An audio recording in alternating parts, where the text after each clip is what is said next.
Okay, welcome to this section 13 anthology analysis of Wilcockson for A-level Edexcel ethics. In practice, though, the law has to take into account a general moral feeling. And it has to also acknowledge that once legislation takes place, in the mind of many, this is seen to give tacit approval to certain forms of behavior. Bernard Williams has described this as the precedent effect. It's Martin Williams, 1973, utilitarianism. Others more fearfully think in terms of a slippery slope or the thin edge of the wedge. If, for instance, voluntary euthanasia were to be permitted under the law, this would inevitably permit other forms of illicit killing. The British Medical Association is adamant that euthanasia should not become law. Doctors have a duty to try to provide patients with a peaceful and dignified death with minimal suffering. But the BMA considers it contrary to the doctor's role deliberately to kill patients, even at their request. In the BMA's view, liberalising the law on euthanasia would herald a serious and incalculable change in the ethos of medicine. From Medical Ethics Today, 1993. So, the law has to take into account a general moral feeling. What does the law have to do? How does the law relate to morality, to a general moral feeling? Well, this is complex. Generally, it's accepted that the essence of both morality and law, humans are obliged to take care of their neighbours from both attacks and protecting them from the eradicating deeds that affect others. Morality prohibits the indecent act of misbehaving to others. Lord Atkin in Donoghue versus Stevenson stated that a legal principle from a moral principle, deliberately modifying the latter to the requirements of the former. He said, if morality pronounces that I should love my neighbour, the law requires that I must not injure my neighbour.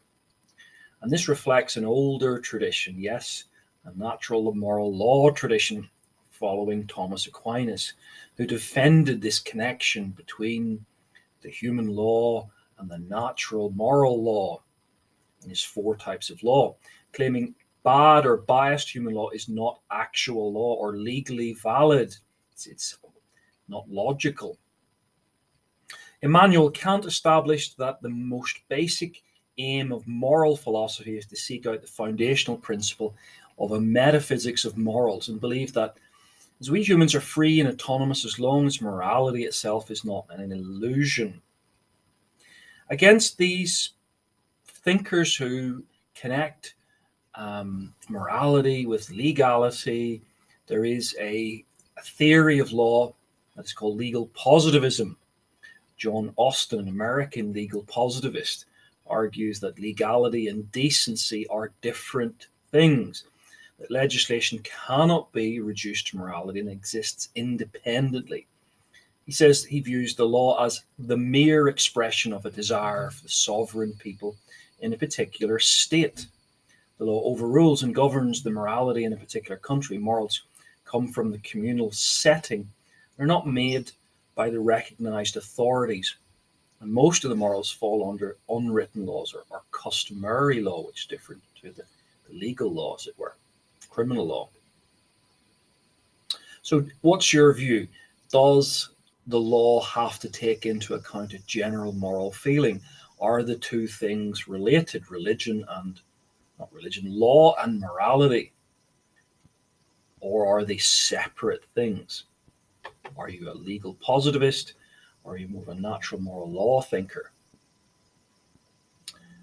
So the text continues and refers to Bernard Williams, as described the Precedent Effect. Who's Bernard Williams? Well, he's an interesting writer who has written over a lot of things, not a premier philosopher, but his critique of Kant, his term moral luck, is a well-known criticism of Kantian deontology, the problem of moral luck. But he has a criticism of utilitarianism. He says it's naive to ignore the actor or the agent of the action. He argues that moral decisions must preserve our psychological identity and integrity, that we should reject any system that reduces moral decisions to a few algorithms. He wouldn't be big on the morality of Elon Musk's autonomous cars. So we get on to the main bit here, the wedge argument. The wedge argument. What happens in the text? Well, others more fearfully think of a slippery slope or the thin edge of the wedge. That voluntary euthanasia, were it to be not just permitted but legalized in law, would inevitably permit other forms of illicit killing.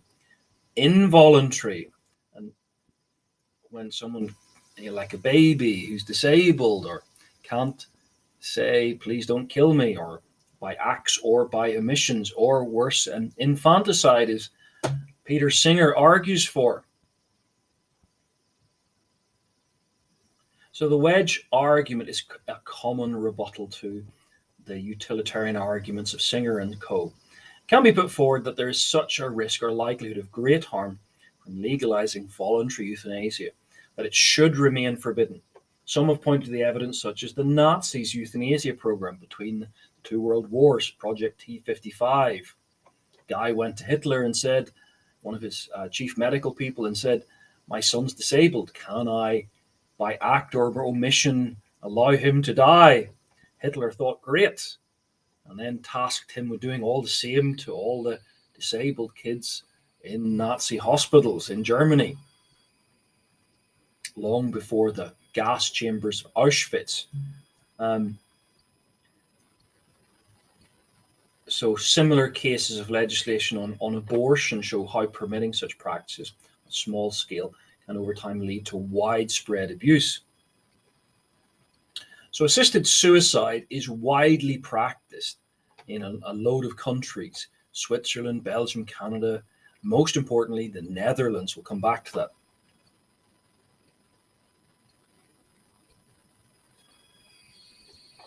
So in the text, he says, the British Medical Association is adamant that euthanasia should not become law. Doctors have a duty to try and protect their patients. Well, the old Hippocratic Oath at least did. The new one, not so much. To make sure they have minimal suffering, and that it's contrary to the doctor's role to kill patients deliberately, even at their request. And in their view, liberalizing the law on euthanasia would herald a serious and incalculable change to the ethos of medicine.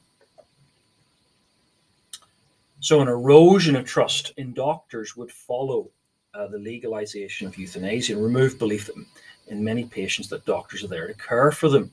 Why would you go to the doctor's clinic if you thought they might kill you as a form of medicine? This could lead to marginalization of sick and elderly. They would be fearful, placing a psychological pressure on them to justify their use of resources in a society, as happened in Nazi Germany.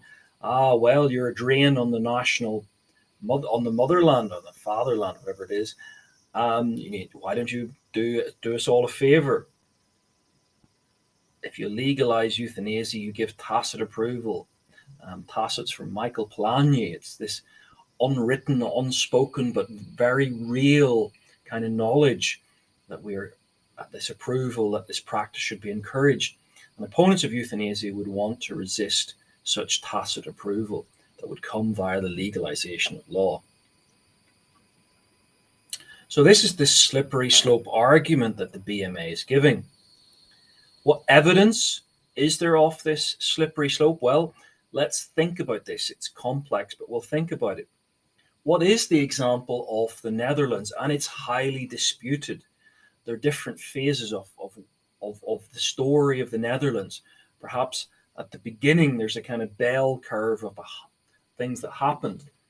So did voluntary euthanasia lead to non-voluntary euthanasia and even involuntary euthanasia? Some would argue at the beginning it certainly did. The Netherlands focus on the quality of life. Did it remain the same, or did it improve with the legalization of euthanasia? Well, writing for The Guardian, Christopher de Bellagny argues that lethal medication has in fact become normal in the Netherlands, despite the fact the law was intended for patients facing late-stage terminal cancer only. It's widespread and it's used for all sorts of situations. 6,000 on average people are euthanized, almost a quarter of all deaths. In 2017, 750 people. And the range of conditions considered eligible has just kept expanding to include vulnerable old people, the intellectually disabled, dementia, autism, incurably ill children between 1 and 12. What does that mean? Really interesting. Anything that's classified as infanticide over 12, well, you as a child can make that choice. Now, the numbers have remained low, but what we now have is a culture of death where people are afraid to go to their doctor in some ways. Is it a good world to live in? Would you want to live in a world where it's normal for people to die this way? Well, that's up to you. What's your view? The pro-choice argument and the pro-life argument being made here. The pro-choice argument, something like this. Number one, maintaining individuals' right to life and death are more important than basic discussions about quality of life. Meaning some critics might contend euthanasia should be legalized regardless of whether individuals are comfortable with it being part of the fabric of modern day society. Who cares if people don't agree with it? Let's do it. Autonomy is the key idea in quality of life argument. Society is where people they don't have control over their own bodies or lives is one that's repressive. Well, I should be able to kill myself. That's just my autonomous choice. Against this pro-life argument, we talk about the responsibilities of law and society that override the individual cases of suffering. If some greater good is lost by allowing the rights of a few, many would argue this is an unwanted consequence, simply to improve a few people's lives. The numbers don't stack up. We can question whether quality of life will be improved by allowing active forms of euthanasia. For many, distinction between active and passive is a false distinction, whereas the others, disallowing active forms of euthanasia, may prevent abuse. A difficulty is seeing into the future. Hospice care improves. It's impossible to say whether quality of life would increase compared to allowing a person to die. This was section 13.